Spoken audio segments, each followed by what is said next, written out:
One day, Thomas was at the quayside of a small village. Fish were being loaded into his cars.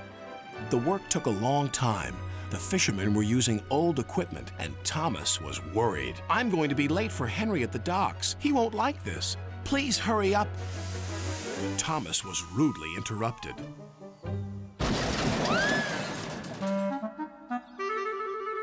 His driver and fireman laughed. "Phew," sniffed Thomas. "What a pong!" He was glad when they were speeding along the beautiful coastal run. Then they saw a man waving a red flag. "What's the matter now?" "High tides are damaging the track," reported the man. "I've marked the spot." "We'll go and inspect," said the driver.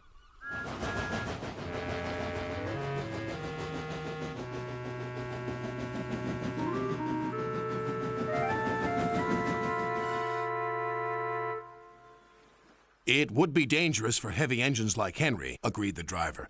"But for Thomas, it's safe enough." The guard left a red oil lamp by the damaged track to warn engines. "When we get to the docks, I'll tell them to close the line."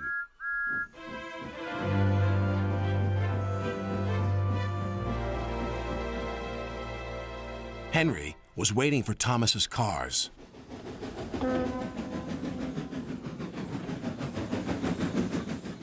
Pah! You're late, and that smell is making me ill. "It's the fish," replied Thomas, "and there's danger on the rails. That's why we're late." Ha! You're the only danger on the rails, Thomas. Now stop wasting time and get your cars hitched to my train.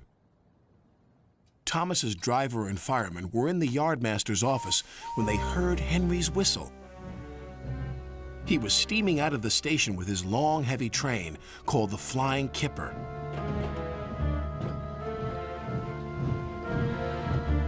"What route is Henry taking tonight?" asked the driver.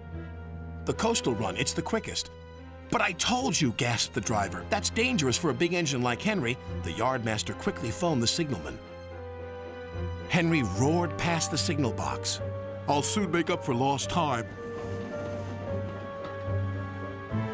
The signalman couldn't hear the warning. By the time he did, Henry was far away in a cloud of steam. But when Henry reached the coastal track, his hopes for a fast run were dashed. Fog floated everywhere. "I can't see!" cried Henry. Nor could his driver.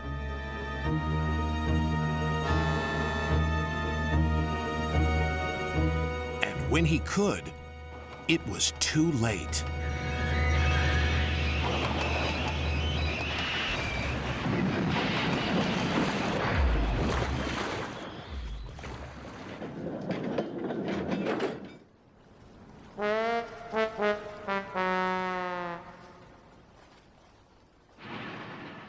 As soon as the tide was high enough, Henry was craned out of the water.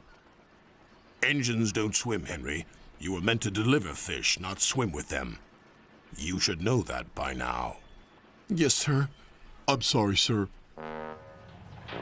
When Henry arrived at the docks, Cranky the crane looked down on him. My, Henry, I expect you'll have some fishy tales to tell. But take my advice, have a long hose down first." But there was worse to come. "Look, they've caught all this fish and a green whale, too." "It's not a whale, it's a monster." Henry was most upset. Thomas now felt sorry for Henry. "Come on, your driver says it's time for a nice washdown. Then you'll feel much better." And Henry did. "I'm sorry I was rude to you, Thomas." "That's all right.